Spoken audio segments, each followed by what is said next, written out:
يا ربنا اعترفنا بأننا اقترفنا وآننا أسرفنا على لظى أسرفنا. يا ربنا اعترفنا بأننا اقترفنا وآننا أسرفنا على لظى أسرفنا. فتب علينا توبة تغسل لكل حوبة واستر لنا العورات وآمن الروعات. فتب علينا توبة تغسل لكل حوبة واستر لنا العورات وآمن الروعات. يا ربنا اعترفنا بأننا اقترفنا وآننا أسرفنا على لظى أسرفنا. يا ربنا اعترفنا بأننا اقترفنا وآننا أسرفنا على لظى أسرفنا. واغفر لوالدينا ربي ومولودينا والآل والإخوان وسائر الخلان. واغفر لوالدينا ربي ومولودينا والآل والإخوان وسائر الخلان. يا ربنا اعترفنا بأننا اقترفنا وآننا أسرفنا على لظى أسرفنا. يا ربنا اعترفنا بأننا اقترفنا وآننا أسرفنا على لظى أسرفنا. فضلا وجودا منا لا باكتساب منا بالمصطفى الرسول نحظى بكل سول. فضلا وجودا منا لا باكتساب منا بالمصطفى الرسول نحظى بكل سول.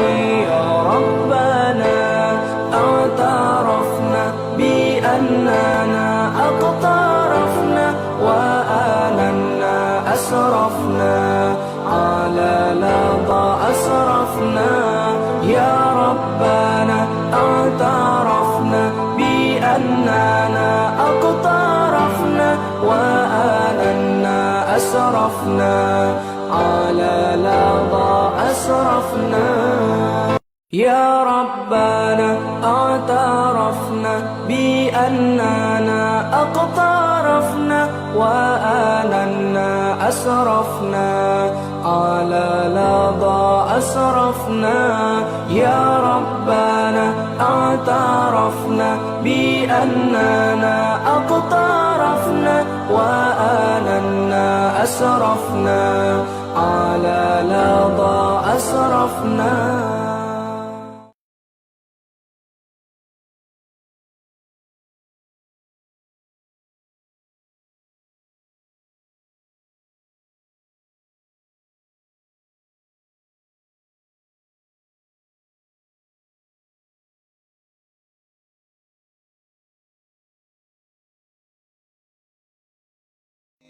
سبحان الله وبحمده سبحان الله العظيم. سبحان الله وبحمده سبحان الله العظيم. سبحان الله وبحمده سبحان الله العظيم. سبحان الله وبحمده سبحان الله العظيم سبحان الله وبحمده سبحان الله العظيم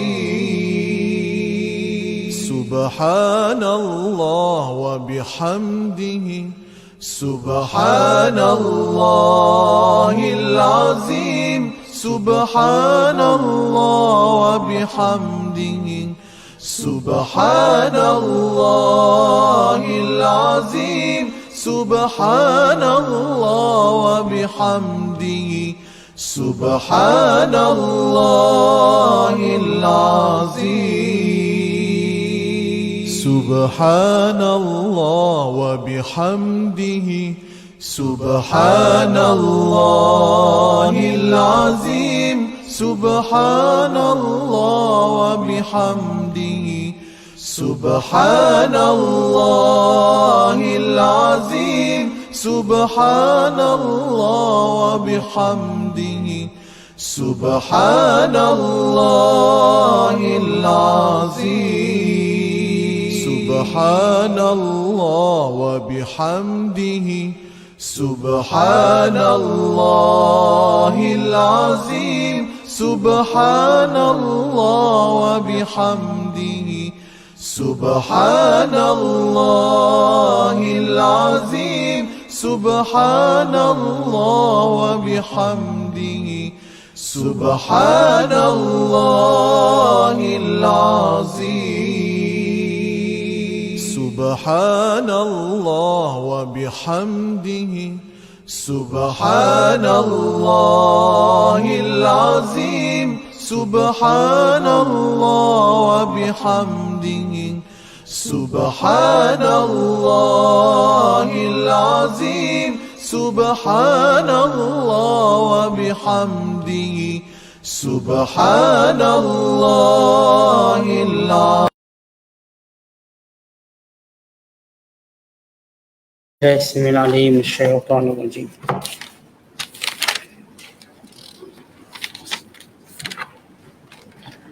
بسم الله الرحمن الرحيم. وهل أتاك حديث موسى إذ رأى نارا فقال لأهلهم كثوا إني آنست نارا لعلي آتيكم منها بقبس أو أجد على النار هدى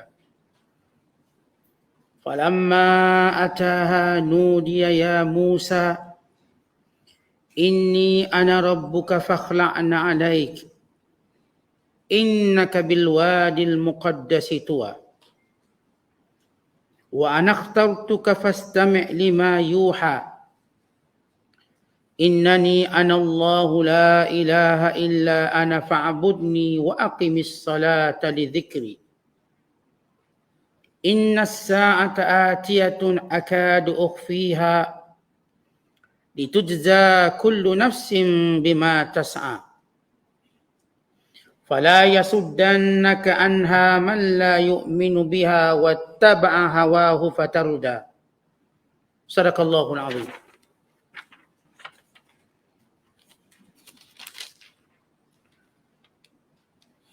Dan sudahkah sampai kepadamu wahai Muhammad perihal Nabi Musa ketika ia melihat api lalu berkatalah ia kepada isterinya, berhentilah.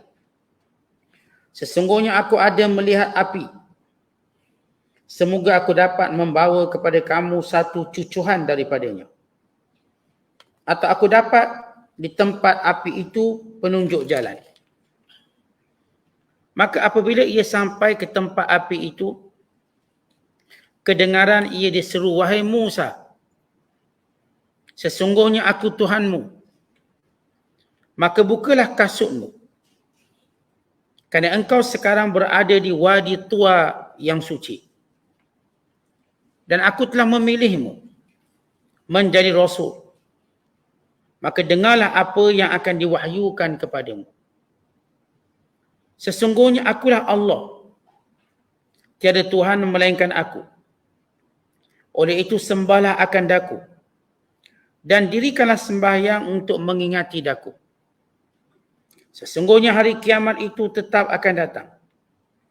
Yang aku sengaja sembunyikan masa datangnya, supaya tiap-tiap diri dibalas akan apa yang ia usahakan.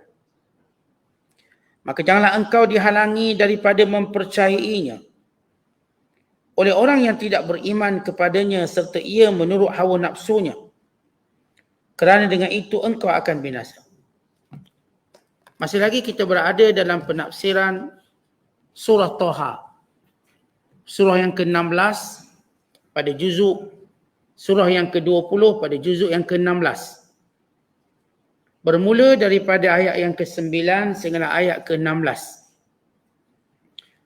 Dan ayat-ayat yang kita bacakan ini merupakan kisah pertama dalam surah ini. Itu kisah Nabi Allah Musa AS. Kisah bagaimana Musa AS bertutur dengan Allah SWT dan bermunajat dengannya. Dan Allah mengajar kepada Nabi Musa untuk mendengar wahyu dengan baik. Bagi menyampaikan, bagi memahami perintah Allah. Allah berfirman, "Wahal ataka hadisu Musa." Apakah telah datang kepadamu wahai Muhammad kisah Nabi Musa? Sebagaimana kita tahu, di antara tujuan kisah-kisah Al-Quran ialah bagi menghiburkan Nabi SAW, memotivasikan baginda, menguatkan ketabahan dan kesabaran baginda bagi menyampaikan dakwah. Kerana dakwah Rasulullah ialah dakwah mega, dakwah gergasi. Ia melibatkan semua umat berbanding nabi-nabi lain yang hanya kepada umat masing-masing. Yang terhad kepada umat masing-masing, terhad kepada bangsa masing-masing. Kerana itu Rasulullah SAW diwahyukan dengan pelbagai kisah dan cerita. Tidak sebagaimana nabi-nabi lain mendapat wahyu. Dalam Al-Quran, pelbagai cerita. Kerana cerita merupakan tentera Allah bagi menguatkan seseorang, hamba-Nya yang terpilih. Maka Allah bawa kisah Nabi Musa yang di antara Nabi menghadapi kerenah kaumnya. Menghadapi perangai kaumnya. Bukan sekadar kaum yang mendustakannya secara asal. Ini kaum ataupun Fir'aun. Dan juga rakyat Fir'aun. Termasuk Bani Israel. Yang ditindas, yang dizalimi oleh Fir'aun. Tapi aneh mereka tidak pernah bersyukur dengan nikmat Allah. Bahkan mereka mempersendakan dan mempermainkan Nabi Musa. Maka kata Allah kepada Nabi Muhammad SAW, "Wahal ataka hadisu Musa?" Wahai Muhammad, apakah kamu nak tahu cerita Nabi Musa? Apakah pernah kamu tahu cerita Nabi Musa? Ia satu tashwik. Tashwik maknanya supaya Rasulullah ada keinginan untuk tahu. Macam kita sembang, tahu tak cerita semalam? Nak tahu cerita semalam? Jiran sebelah kenapa bising? Nak tahu? Kata, nak tahulah. Sebab saya tengok bergoyang rumah saya semalam. Ada benda kita nak tahu, dipanggil tashwik. Kita kalau bawa satu cerita, ada tahu tak? Atau nak tahu tak satu kisah? Satu cerita ni. Jadi kita ada keinginan nak tahu. Maka Nabi SAW pun nak tahu. Dan kaumnya juga nak tahu. Maka Allah sebut, wahal, apakah kamu mengetahui hadis Musa, kisah Nabi Musa. Lalu Allah menceritakan, memulakan daripada pertanyaan tadi kepada ceritanya. Idra'a nara. Ketika mana Musa melihat api. Terus dia mulakan ceritanya tengah, bukan daripada beginning atau daripada awal. Kenapa? Juga akan menjadikan satu pertanyaan. Kalau cerita kalau mula terus tengah, dia pun jadi semakin kuat ingin bertanya, sebelumnya bagaimana? Dan apa yang berlaku sebenarnya? Ketika mana ra'a Nabi Musa melihat naran, api. Musa melihat api, faqala li ahlihi, lalu dia berkata kepada keluarganya. Perkataan ahlun, keluarga membabitkan isteri dan anak-anak. Berarti Nabi Musa AS ada isteri dan ada anak-anak. Dan Nabi Musa AS ketika mana dia kembali ke Mesir untuk berdakwah, dia bawa isteri dan anak-anak. Supaya orang mengetahui bahawa isteri dan anak-anak bukanlah penghalang pada dakwah. Dia menjadi sebahagian daripada pendakwah. kekuatan dakwah. Maka kata mufassirun berhubung ayat ini, idh ra'a nara faqala li ahlihim kuthu. Ketika mana Musa melihat dari jauh ada api dan dia berkata kepada isterinya, keluarganya, kuthu. Kuthu maknanya tunggu sini. Biar saya pergi ambil api. Tunggu sini. Untuk menunjukkan kewajiban suami keluar. Menyediakan keperluan isteri dan keluarga, manakala isteri sebaiknya duduk tinggal. Dia tak perlu merisikokan dirinya. Itu peranan suami. Kata mufassirun, ketika mana Nabi Allah Musa AS meminta izin kepada Nabi Allah Shu'aib AS untuk pulang menjenguk ibunya. Asalnya, pulangnya Nabi Musa daripada Madian. Kita tahu kisah Nabi Musa AS, bila dia menyelesaikan perbalahan, maka ditumbuk orang yang melampau tadi sehingga orang itu mati. Sehingga Nabi Allah Musa menjadi buruan. Dan Musa melarikan diri meninggalkan Mesir. Menuju satu kawasan namanya Madian. Dan di situ dia bertemu dengan Nabi Allah Shu'aib. Dan dia berkahwin dengan salah seorang anak Nabi Allah Shu'aib AS. Dan mas kahwinnya ialah 8 tahun bekerja mengembala kambing. Dan kalau ia ingin menyempurnakan sehingga 10 tahun, maka terserah. Lalu kata Musa AS, tempoh mana pun saya tak kisah. Untuk menunjukkan seorang bila dia tetapkan mas kahwin, dia boleh bayar lebih ikut kehendak dia. Maka Musa membayar mas kahwin dari sudut manfaat. Apa dia? Menjaga kambing selama 10 tahun. 8 tahun dalam akad, 2 tahun dengan sukarela Nabi Allah Musa menambahnya untuk menunjukkan Nabi Allah Musa orang yang mulia, kerana orang yang mulia sentiasa melebihkan. Kalaupun kita katakan kalau seorang suami nafkahnya cuma 200 contoh diberi, dia suka lebihkan jadi 2000 lebih. Itu tanda orang tu memang akhlak yang baik.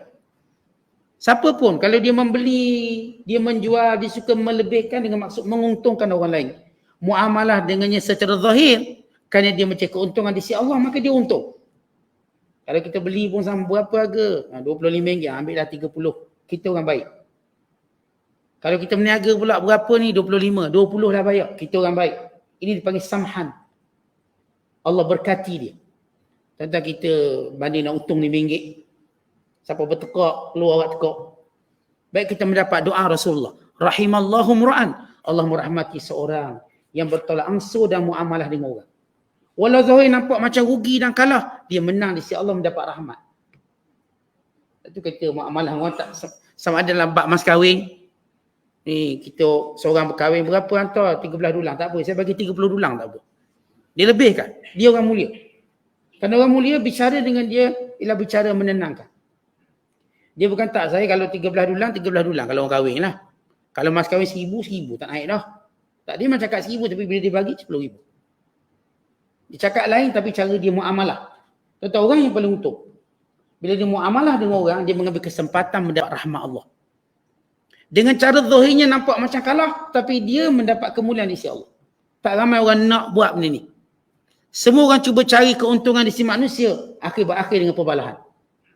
Kau awak cakap dengan RM10, kenapa naik RM11? Ngamuk. Terbalik meja. Bakar kedai, setengah orang.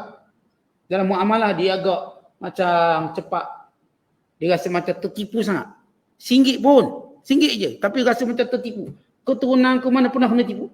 Dia punya ego dia. Kalau kita tahu tentang rahmat Allah dalam muamalah dengan orang, yang saya katakan tak ramai orang nak cari untung ni. Mereka orang-orang yang Allah rahmati. Bila dia muamalah dengan manusia, dia cari untung di sisi Allah bukan di sisi orang. Itu kalau hutang 100, awak bayar 80 je. Ni 20 saya ambil bahagian di sisi Allah. Artinya dia, macam tu muamalah dia. Beri hutang. Ni saya hutang awak berapa? 100. Tak apa, saya nak bayar 100,5. RM50 itu untuk dia mendapat rahmat Allah. Sebab ini dalam doa Rasulullah, rahimallahu mur'an. Samhan iza ba'a, samhan iza syara, samhan iza iqtada.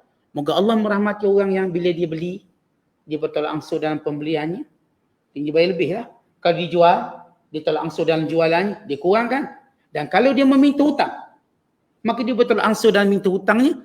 Atau kalau dia membayar hutang, maka dia melebihkan bayar hutang. Tanpa orang minta. Ini semua golongan mendapat rahmat Allah. Baik, kembali kepada Musa AS. Maka Nabi Allah Musa minta izin untuk kembali melihat ibunya, ibu Nabi Musa. Lalu diizinkan oleh Nabi Allah Shu'aib, maka dia keluar Dan ketika dalam perjalanannya, pada malam yang sejuk, isterinya melahirkan anak. Fawulida lahu ibnun fit tariq fi lailatin syatiyatin muthallajatin. Tengah dalam perjalanan, isteri dia bersalin pada malam yang sejuk. Sebab itu Nabi Allah Musa AS melihat satu benda yang dururi, yang penting untuk mendapatkan api, untuk menyejuk, untuk menghilangkan kesejukan malam hari. Dalam malam sejuk pula, malam memang sejuk, campur dengan keadaan melahirkan anak. Maka Nabi Allah Musa ingin mencari api, dan ia berlaku kata mufassirun, walau dalam ayat ni tak sebut. Para mufassir menyatakan wa kanat lailatul Jumaah, berlaku pada malam Jumaat.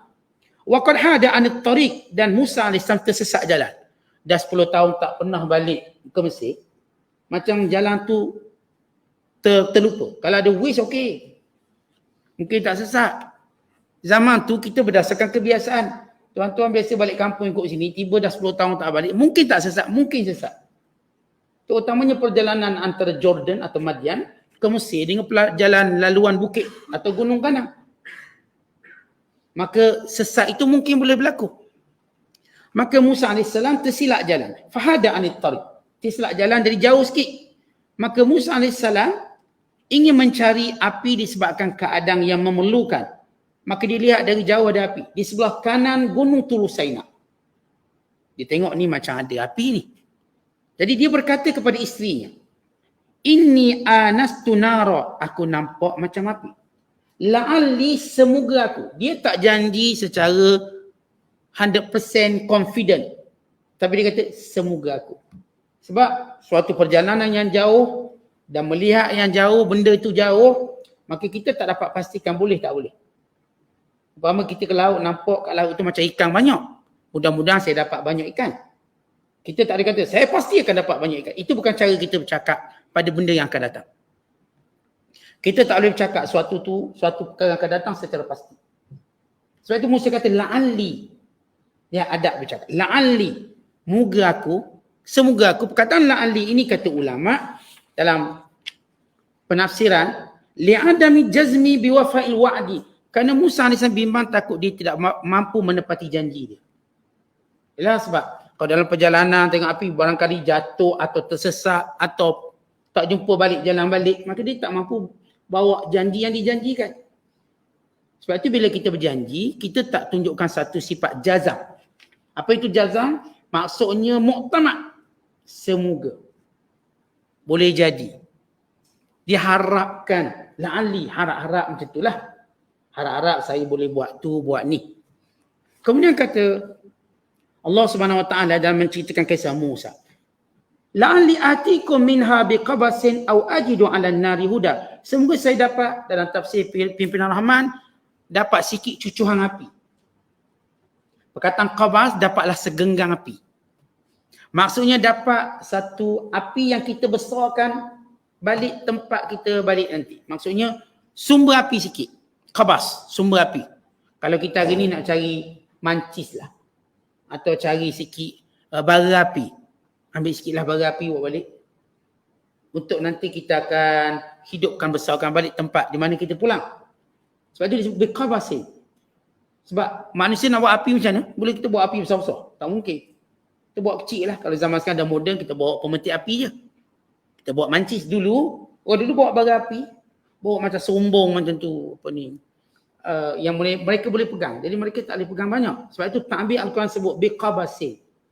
Dalam pimpinan sebut sedikit cucuhan api. Au kata Musa, au ajidu 'alan nari huda, atau daripada sumber api tadi aku boleh, barangkali itu milik seseorang yang juga ada di situ. Jadi kita boleh tanya jalan petunjuk yang boleh menyampaikan kita ke Mesir. Sebab itu disebut perkataan huda. Huda ni petunjuk. Sama ada dapat api untuk memanaskan malam yang sejuk dan merawat isteri yang baru melahirkan anak.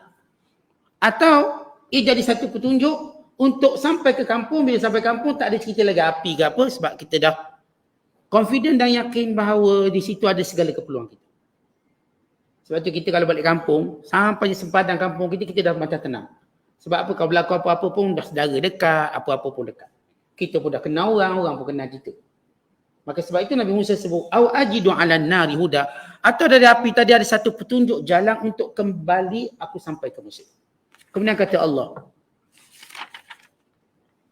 falamma ataha, bila Musa sampai kepada api yang dinampak tadi, nudiya ya Musa, tiba-tiba dia diseru, wahai Musa. Para ulama tafsir menyatakan Nabi Allah Musa AS ketika mana dia nampak satu macam cahaya dari jauh, maka dia menyangka ini barangkali api. Maka dia mendekatinya. Bila dia mendekatinya untuk mendapatkan api tersebut. Dan setengah ulama tafsir menyatakan api itu berwarna putih yang keluar daripada pohon yang hijau. Maksudnya bukan api itu keluar daripada pohon kayu kering. Biasa kita api ni macam pohon kayu kering. Maka cepatlah terbakar. Dan api tadi sifatnya warna merah, biru. Tetapi api yang dilihat oleh Nabi Allah Musa AS ini ialah api yang berwarna putih. Yang keluar daripada pokok yang berwarna hijau. Dengan kata lain bukan api biasa tu. Ia satu cahaya. Dan ketika itu terdengar suara Allah memanggilnya dengan berkata, Inni ana rabbuka fakhla'na alaik. Wahai Musa, aku Tuhanmu. Fakhla'na alaika, tanggalkan kedua kasutmu. Innaka bil wadil muqaddasi tuwa, kamu berada di tempat yang suci, bersih. Bila Allah Ta'ala menyuruh Nabi Allah Musa mencampakkan kasutnya. Kenapa?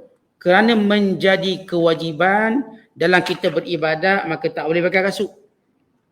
Tak boleh pakai slipper. Khususnya kalau sekiranya kasut dan slipper kita itu ada najis. Atau memijak tempat najis.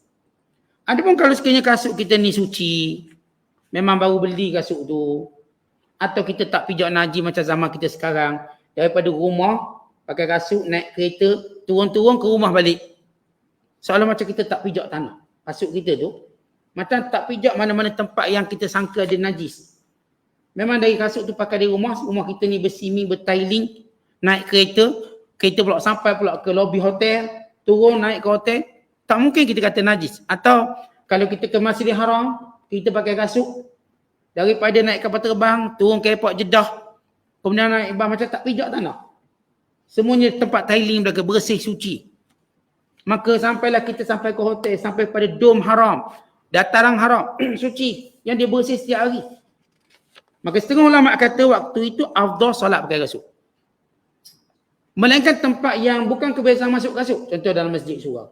Bukan kebiasaan orang masuk kasut. Maka jangan pakai kasut, nanti kena baling kasut. Artinya kalau kita bermusafir atau kita tengok askar-askar dia solat, dia pakai kasut. Ya kalau kasut itu tidak najis, tak ada masalah. Ya tidak ada masalah apa-apa.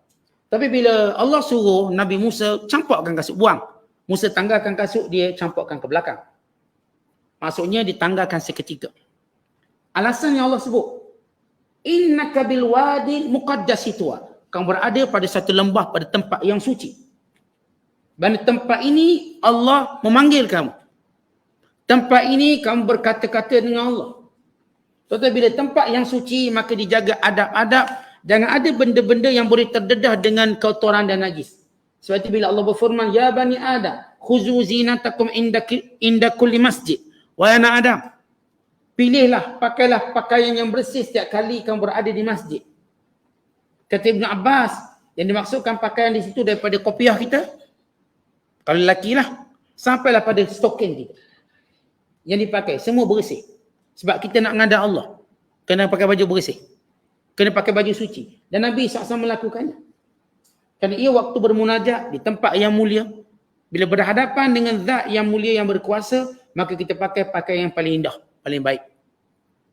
Sebab itu ditanggalkan kasut kerana apa? Kerana Nabi Allah Musa ni, maka kasut dia ni merata, bergerak, pijak itu, pijak ini, maka ditanggalkan bagi membersihkan tempat. Untuk Nabi Allah Musa berada pada posisi yang paling beradab dalam ibadat. Paling bersih dalam ibadat. Jangan ada benda-benda yang boleh menyebabkan kotor. Atau mengotorkan secara adat, secara urufnya.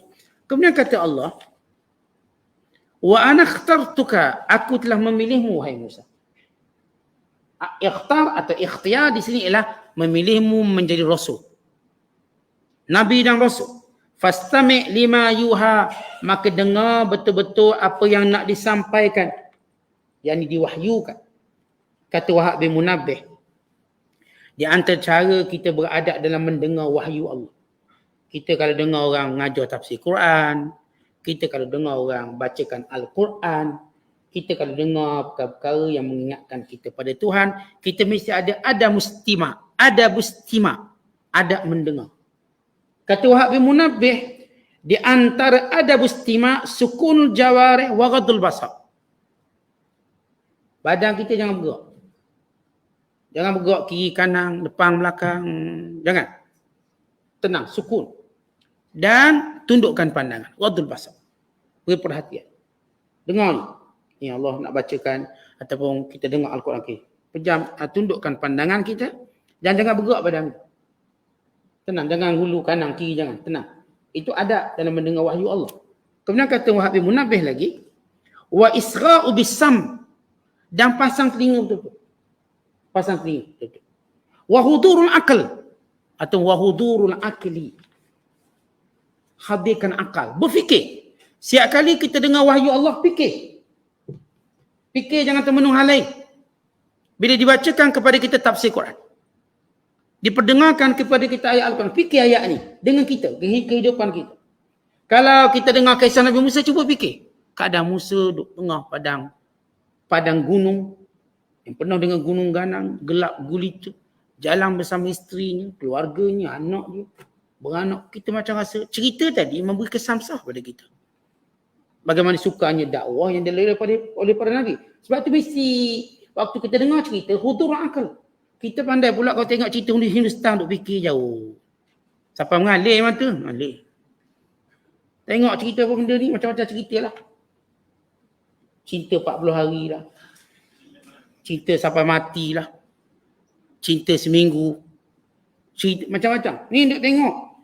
Dengan pelakon-pelakon kita marah sikit. Marah. Kena marah. Dia emosi datang. Dia emosi tu emosi yang tidak meningkatkan iman. Menambahkan lara kita. Tapi Al-Quran, kisah ni kita baca, dia akan tingkat iman kita. Dia akan rasa seronok dengan cerita. Kerana cerita Al-Quran ada keberkatan. Cerita manusia buat, dia tak ada keberkatan. Dia halua kat telinga, dia just hiburan kat mata, lepas tu dia habis macam tu. Dia memainkan emosi. Emosi. Tapi cerita Al-Quran, dia meningkatkan iman. Itu orang kalau tengok cerita macam-macam, emosi dia lain macam sikit. Emosi dia tu teruk sikit. Atau dengan bahasa lain, yang duk suka tengok cerita tak kira lah. Yang jenis suka tengok cerita cinta, yang suka tengok cerita bertumbuk. Maka dia ni akan bentuk emosi. Pemarah. Ni emosi manja tak bertempat. Tu dia duk marah, suami saya tak romantik. Ustaz. Itu anak 7 tu apa dia? Yelah anak memang 7 tapi tak romantik. Habis orang nak buat apa ni?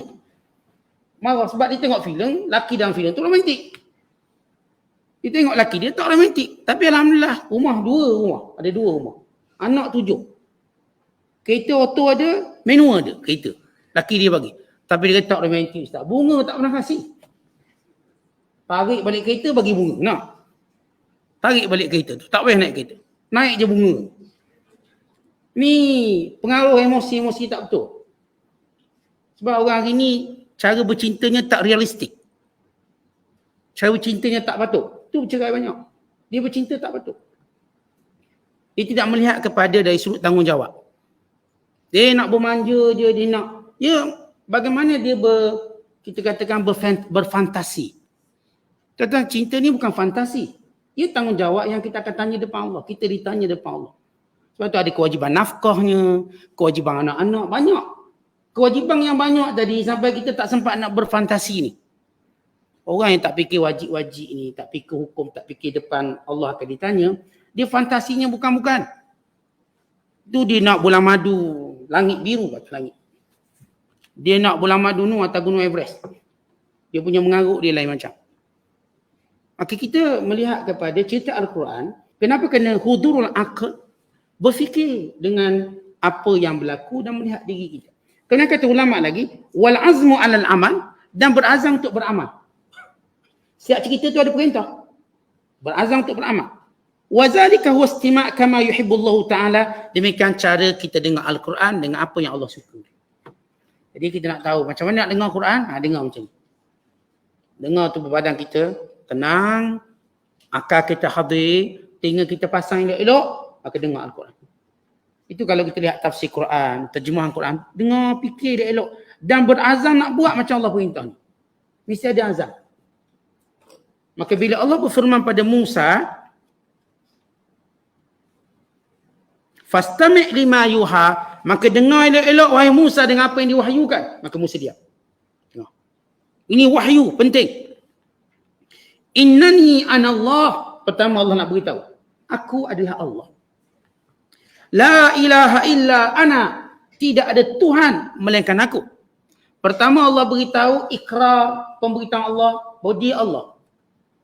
Yang kedua Allah nak beritahu tak ada Allah yang lain, tak ada Tuhan yang lain melainkan aku. Tiada Tuhan yang lain. Tidak ada sifat Tuhan yang sempurna yang lain melainkan aku. Fa'budni. Baik, kalau kamu dah tahu aku dah beritahu aku Tuhan dan aku dah beritahu tak ada Tuhan lain melainkan aku, fa'budni, maka sembah aku je. Wa aqimis salata li dzikri, dan tunaikan solat bagi mengingatiku. Bila kita sebut tunaikan solat dalam mengingati Allah SWT, para ulama ketika mana membahaskan ayat aqimis salata li dzikri, maka tunaikan solat untuk mengingatiku. Apa maksud mengingatiku? Yang pertama kata para ulama, maksud mengingati Allah, satu-satu cara yang paling mulia untuk ingat Allah dengan solat. Cara kalau kita nak kata orang ni dia ingat Allah, kita ingat Allah, tengok solat dia solat atau tidak. Kalau dia tak solat, maka dia tak ingat Allah. Sebab cara untuk ingat Allah solat. Siapa yang menjaga solat, dia menjaga ingatannya dengan Allah. Maksudnya dia memang orang yang ingat Allah SWT. Yang kedua, yang dimaksudkan dirikan solat untuk ingatiku, ketika mana kita mula lupa, kita lupa tentang kuasa Allah, kita lupa tentang takdir Allah. Dia dalam syawaril hayah, bebanang kehidupan ni sampai kita boleh lupa Allah. Kita nak minta tolong, nampak semua orang, Tuhan tak nampak. Maka ingat, bila kita ingat balik, tunaikan solat. Kafarah balik, kafarah. Kita kadang-kadang kan bila susah, kita duk nampak kabel tu, kabel ni. Kebanyakan manusia, bila dia dalam masalah, dia nampak makhluk. Itu satu kesalahan. Bila kita ada masalah nampak makhluk, Allah jadikan kita kecewa makhluk tu. Bila kita susah, nampak orang ni boleh tolong. Kalau kita sakit, nampak orang ni boleh tolong. Duk nampak orang lupa Allah. Maka bila kita ingat kembali, maka tunaikan solat. Pertama solat, cara untuk orang tu ingat Allah. Yang kedua, bila kita lupa dengan saya katakan kesibukan duniawi kita, sampai kita lalai banyak perkara, macam pernah diceritakan kepada kami oleh guru kami. Seorang tu Masya Allah dia dah kahwin puluhan tahun, duit banyak, orang kaya, jutawan, milioner. Maka sebut orang kaya berobat ke Amerika. Mana berobat Amerika?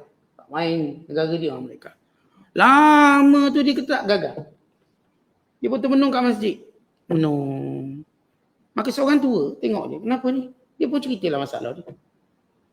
Maka orang tua ni cuma kata macam ni pada dia. Aina Allah? Allah kat mana? Kamu dah usaha macam-macam sebab orang bila banyak duit, dia rasa dia boleh buat apa yang dia tak dapat, dia boleh dapatkan dengan duit. Dia lupa bahawa ada benda Allah takkan izinkan dia walau dia ada duit. Supaya dia ingat Allah yang memberikan. Kata orang ni baru dia macam seketika sedar balik. Mana Allah? Mana Allah? Tuan-tuan, ketika mana Abu Bakar radhiyallahu ta'ala anhu kan dek ketakutannya sangat dan bimbangkan keselamatan Nabi sallallahu alaihi wasallam, bersembunyi di Gua Thur dan kaki-kaki musyrik Mekah sudah lalu lalang depan Gua Thur sehingga Abu Bakar mula takut, bimbangkan Rasulullah SAW. Kata Abu Bakar, ya Rasulullah, kalau mereka pandang bahawa nasi mereka nampak kita, habislah kita. Apa kata Rasulullah? La tahzan innallaha ma'ana. Kita ada Allah, ya Abu Bakar. Abu Bakar hampir merasakan dia lupa seketika. Dek kerana bimbang dan sayangnya kepada Nabi SAW. Maka Rasulullah ingatkan balik dia. Aina Allah? La tahzan innallaha ma'ana. Jangan sedih, jangan takut, jangan bimbang wahai Abu Bakrin. Allah bersama kita. Maka Abu Bakar terus tenang. Dia menangis dah, Abu Bakar dia takut. Dan sesuatu macam tu. Kita pun sama kalau tentu dalam bebanang hidup sampai kita lupa kita ada Allah. Bebanang hidup kita ni. Yang ni ada masalah dengan orang tu, masalah orang ni, kita pun tertekan. tertekan rasa nak bunuh diri. Ya, ada orang dengan tekanan jadi dia nak bunuh diri. Maka kita tanya di mana Allah? Aina Allah, mana Allah dalam hidup kamu? Doa pada Allah, mohon pada Allah. Maka bila Allah berfirman aqimis salata li dzikri, bila mana kamu lupa Allah maka tunaikan solat kembali. Jadi perawatan bagi orang stres ni, stres tinggi sangat sampai saya katakan dia dulu nampak dirinya sempurna, gagah, kuat. Dia rasa boleh selesai semua masalah lah. Atau dia juga punya kawan-kawan yang hebat-hebat, kabel yang besar-besar. Dia ada kabel bawah laut, kabel atas udara. Maksudnya power semua dia. Kena pengaruh tu, pengaruh ni. Tiba-tiba kecewa dia. Maka ketika itu dia memang fikir nak bunuh diri. Orang yang bergantung pada manusia, dia memang akan musnahkan diri sendiri. Sehingga dia ingat balik, kita ada Allah. Jangan fikir macam orang tak ada agama. Kita ada Tuhan. Kau ambil, bersihkan badan kamu, ambil wuduk dengan sempurna, tunaikan solat, kembali pada Allah. Sehingga kita redha dengan ujian Allah. Sehingga kita tabah dengan setiap apa yang kita lalui. Maka ini maksud aqimis salat li dzikri. Sebab itu dalam Islam, orang yang tinggal semayang, dah lama lara tinggal semayang, apa patut dia buat? Dia dirikan balik semayang untuk ingat balik Allah. Namanya qada. Kena qada. Dan Nabi SAW menyatakan, wa dainullah ahaqqu an yuqda anhu. Hutang Allah kamu kena bayar. Seorang yang saya katakan, ada hamba Allah kata, Ustaz, saya duk orang dunia merata dah. Cuma dua perkara saya tak buat. Saya kata apa benda? Saya tak puasa, saya tak semayang. Dia macam mana saya buat? Saya kata kena puasa dan kena semayang. Itu cara kita kembalikan balik kita pada landasan ingat Allah. Maka siapa pun yang tinggal solat, maka dia wajib qada. Qada. Sebab qada ni bukan sekadar kerana dia mengembalikan tanggungjawab dia sebagai seorang Islam. Tapi itulah proses kembali dia ingat Allah yang selama ni dilara, lupa. Sebab orang yang dianggap paling lupa Allah yang tak solat. Dia yang tak zikir-zikir ni kalau dia solat tu okey lagi. Dia ingat Allah lagi dalam solat dia. Tapi kalau kita jumpa makhluk Allah yang tak solat, ini betul-betul lalai dia ingat Allah. Padahal solat tu 5 kali saja. Dan 5 kali tu campur semua 17 rakaat. Dengan 2, 3, 4. 2 subuhnya, maghribnya 3, zuhur, asar, isyak 4. 17 rakaat. Maksudnya kalau kita kira 17 rakaat ni 17 minit je. Seminit saja rakaat. Atau ambillah 2 minit. Setengah jam. Setengah jam. Satu tempoh yang agak minimum. Tapi cukup menjadikan seorang itu dianggap sebagai ingat Allah. Ya Allah tuntut pada kita sikit je. Itu pun semayang untuk kita, bukan untuk dia. Maksudnya bukan Allah dapat keuntungan tu, untuk kita faedah dia. Faedah duniawi, faedah ukhrawi. Dan membina hubungan dengan Allah. Kita kira-kira semayang kita tuan-tuan paling lama pun sejam je sehari. Itu lama tu sejam sehari. Kalau ambil kira subuh 15 minit semayang contohnya. Maghrib 10 minit, ni 10 minit letak sejam. Itu lama. Walaupun sedikit berbanding 24 jam kita dapat. Kalau betul-betul realistik kita solatnya barangkali setengah jam je. Itu solat berjemaah. Solat seorang lagi laju. 30 second satu rakaat. Mungkin. Pun dianggap kita sudah pun menjaga hak Allah. Ya minimum Allah minta. Allah minta minimum dan Allah beri maksimum. Allah beri kita banyak kali. Maka solat untuk kita ingat Allah. Jadi siapa yang tinggal solat dia kena qada lah. Inna sa'ah, lepas cerita tentang solat, Allah cerita tentang kiamat. Kenapa lepas solat maka dia cerita tentang kiamat? Kerana solat sebagai persiapan menghadapi kiamat. Amalan, bekalan untuk kiamat. Supaya orang tahu amalan pertama dihisab hari kiamat kelak ialah solat. Sebagaimana kita dah baca hadis awwalu ma yuhasabu bihil abdu yaumal qiyamah as-salah. Iza salahat salaha sairu amali wa iza fasadat fasada sairu amali. Perkara pertama yang Allah hisab pada hari kiamat kelak ialah solat. Kalau elok maka amalan lain diterima dengan elok. Kalau buruk maka amalan lain ditolak. Ini kalau orang tu tak solat, puasanya tergantung, sedekahnya tergantung, semua tergantung. Base pada solat dia. Kalau solat ada nilai, maka yang lain baru ada nilai. Sebab kesalahan solat dimaafkan, baru yang lain mungkin dilihat. Kerana itu selepas solat disebut kiamat. Kerana pentingnya solat dari sudut bekalan kiamat dan pentingnya solat dalam menunjukkan benarnya iman kita pada hari kiamat. dan juga pentingnya solat bagi menambah keyakinan kita pada keimanan hari kiamat. Kata Allah, inna sa'ata atiyah. Kiamat itu pasti akan datang. Atiyah. Artinya tidak ada keraguan dan tidak ada syak. Bukan Allah tunjuk bukti-bukti. Kenyanyukan dunia dan cuacanya. Dan perubahan dunia ini dengan begitu ketara. Yang darat sudah menjadi laut. Yang laut sudah menjadi darat. Gunung yang tinggi sudah rata. Ditoreh dan diratakan. Semua dunia dah bentuknya dah berubah untuk tunjukkan kiamat pasti berlaku. Musim pun dah tak cerita negara dan benua. Maka datang semua. Tempat yang panas pun datang musim salji. Tempat yang kering datang banjir besar. Semua benda-benda ini menunjukkan betapa inna sa'atiyah. Kiamat pasti datang. Lihatlah dunia bagaimana. Sebagaimana kita sebut mati itu akan datang. Lihatlah perubahan fizikal kita. Yang oraknya betul, bagus, dah tak sakit orak. Yang rambut hitam sekarang dah putih. Yang dulu boleh berlari sekarang cuma berjalan. Jalan je berlari dah tak boleh. Yang dulu boleh tegak lama sekarang cuma boleh duduk. Yang dulu boleh memandu sekarang jadi penumpang. Penumpang ambulan pula tu. Bukan penumpang kereta ambulan. Maknanya kita menuju kematian yang pasti. Kiamat juga begitu. Allah tunjuk kepastian. Kata Allah lagi, akadu ukhfiha, aku menyembunyikannya. Hakikat kiamat tadi. Lituzza kullu nafsin bima tas'a, sebagai ujian untuk siapa yang meyakininya dengan beramal dan mendapat balasan daripada amalannya. Baik maka baik, buruk maka sebaliknya. Fala yasuddannaka anha, maka jangan menghalang kamu wahai Nabi daripada meyakini akan datangnya kiamat. Man la yu'min, oleh kerana perangai orang yang tidak beriman dengannya, wattaba hawahu fatarda, dan hidupnya hanyalah mengikut hawa nafsu. Maknanya Allah Subhanahu Wa Taala mengingatkan Nabi Allah Musa AS. Pertama, Nabi Musa diperintah dengan wahyu baik-baik. Yang kedua, diberitahu akulah Allah dan tidak ada Tuhan melainkan aku. Maka ibadatlah padaku dan tunaikan solat.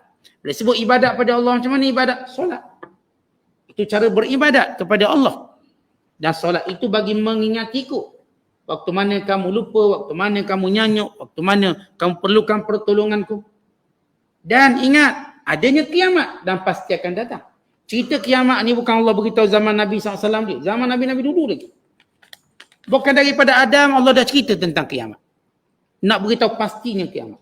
Bukan alah ke akhir zaman ni barulah Allah turunkan ayat tentang kiamat. Bukan. Kiamat ni sudah diberitahu oleh Nabi-Nabi yang awal.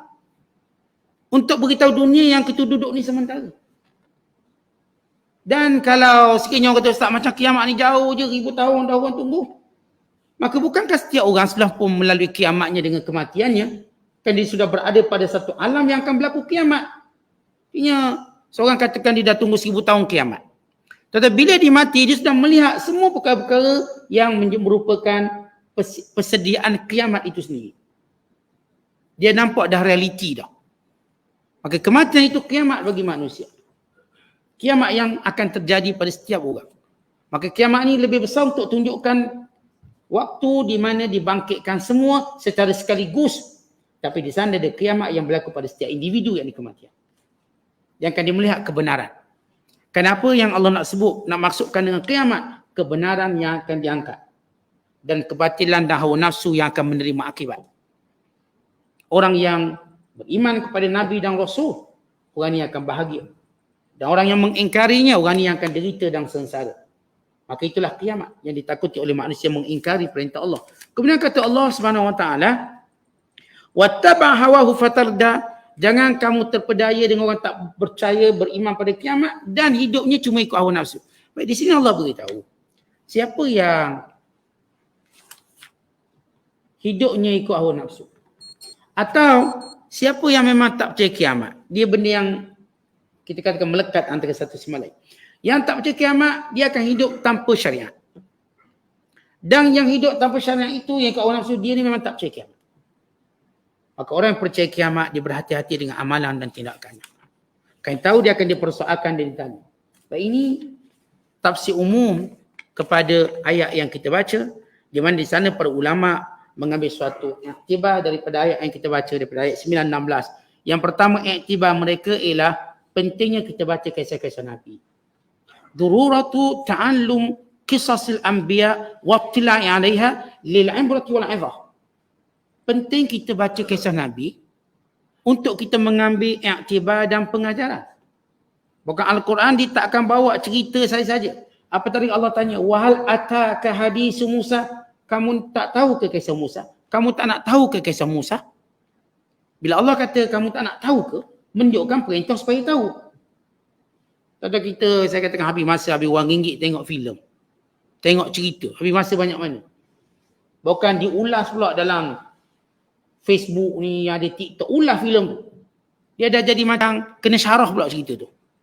Antara peminat-peminat dia, haters dia dan sebagainya. Kata itu tak ada faedah. Maka Al-Quran nak ajar kita, ambillah iktibar kisah Al-Quran. Yang kedua kata ulama daripada ayat yang kita baca, kewajiban suami menafkahi isteri, sama ada pakaian, sama ada makanan, sama ada tempat tinggal dan perkara yang boleh memberi keselesaan pada isteri. Umpamanya kalau hari panas, aircon lah jawapan dia. Kalau hari sejuk, maka api. Maka Nabi Allah Musa tahu itu tanggungjawab dia. Sebab itu Nabi Allah Musa AS berkata pada isteri, kuthu, kamu duduk sini, kamu tinggal sini, biar aku cari benda yang membawa keselesaan pada kamu. Artinya tanggungjawab suami bukan cerita nafkah, makan, minum, tempat tinggal semata, tapi ada keselesaan. Kalau dia tak dapat, dia boleh mengganggu dia. Dia tuan-tuan kita tak bagi dia katil, dia tidur atas lantai, slip disc dia, sakit belakang. Maka itu keselesaan dia untuk kita siapkan tilam, katil. Maka kita pun siap tilam, katil. Jadi kalau kita cakap basicnya, Ustaz, nafkah cukuplah, rumah dah ada, makan minum dah ada, tidur atas lantai sudah. Saya pun tidur atas lantai, Ustaz, misalnya.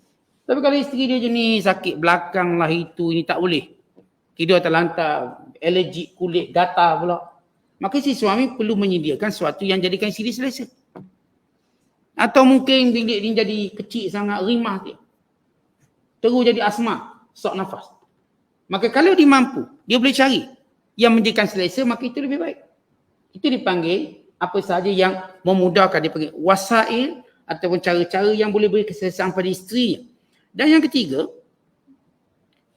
dalam kisah ini nak beritahu tentang bagaimana bila mana kita nak beribadat pada Allah, kita benar-benar menjaga penampilan diri kita dengan suci dan bersih. Sehingga Musa menanggalkan kasut dia. Jangan okey kasut. Sebab kasut ialah tempat ataupun alat yang memang selalu terdedah dengan kotor. Maka kita pun samalah dalam ibadat, jaga kebersihan kita, jaga penampilan kita di hadapan Allah. Dan yang keempat kata ulama, tentang kewajiban untuk kita mendengar perkara yang penting dalam agama kita. Sama ada wahyunya, hadis nabinya, hukum fiqahnya, hukum hakam kehidupan kita, wajib kita dengar dengan betul. Sebab benda ni kita nak praktik. Orang mengajar bab solat, kesalahan-kesalahan solat, dengar elok. Jangan tidur pula. Dengar, sebab apa? Ini melibatkan ibadat kita. Nanti kalau kita salah solat, siapa berdosa? Kita. Ini para ulama dah beritahu kita. Dah ajar hukum hakam pada kita, dah baca Quran pada kita, dah baca hadis. Jadi kewajipan kita, dia bukan sunat dengar, wajib dengar. Pada benda yang membabitkan perkara penting berkait dosa pahala. Tapi kalau benda tu taklah melibatkan pahala dosa, maka sunat dengar. Dia cerita kelebihan-kelebihan amalan ni kalau kita tak buat pun tak berdosa. Maka yang tu sunat dengar. Tapi pada benda yang kalau kita terlepas dengar, lalu kita buat kesalahan, kita berdosa. Kalau kita dah dengar tapi tak faham, dengar tapi tak faham, itu cerita lain. Sebab dengan perbezaan kefahaman yang ada pada manusia. Walaupun ustaz tu dia punya balarah dia punya penyampaian terang, tak akan jadikan semua orang faham. Sebab itu Nabi SAW, sahabat ni orang cerdik lah. Rasulullah SAW bila bercakap dengan para sahabat, Nabi ulang. Sehingga satu perkara Nabi ulang 3 kali. Hatta yufhama anhu, sehingga benar-benar faham. Nabi ulang lagi. Para sahabat ni dah best, otak dia dah bagus. Kita ni tuan-tuan, otak kita macam-macam benda ada ni. Dalam kepala ada sate, nasi minyak semua ada ni. Hari terbuka, hari tertutup semua ada. Jadi bila kita nak dengar benda-benda penting tadi, barangkali mempengaruhi kita faham. Maka kita kena dengar ulang. Belajar lagi. Bak solat 3 kali 4 kali khatam pun tak apa. Sebab banyak lagi kita mungkin luput, terlepas. Bak haji, yang nak pergi haji, belajar betul-betul. Jangan sampai buat silap, dosa. Yang nak musafir, belajar betul-betul hukum hakam musafir. Supaya dia tahu keringanan itu ada. Tak jadi beban baginya untuk buat ibadat. Maka ini kewajiban mendengar. Wujub istimah. Wajib dengar. Bukan sunat. Pada benda yang saya katakan bukan dosa pahala. Bukan melibatkan taklif, itu sunat.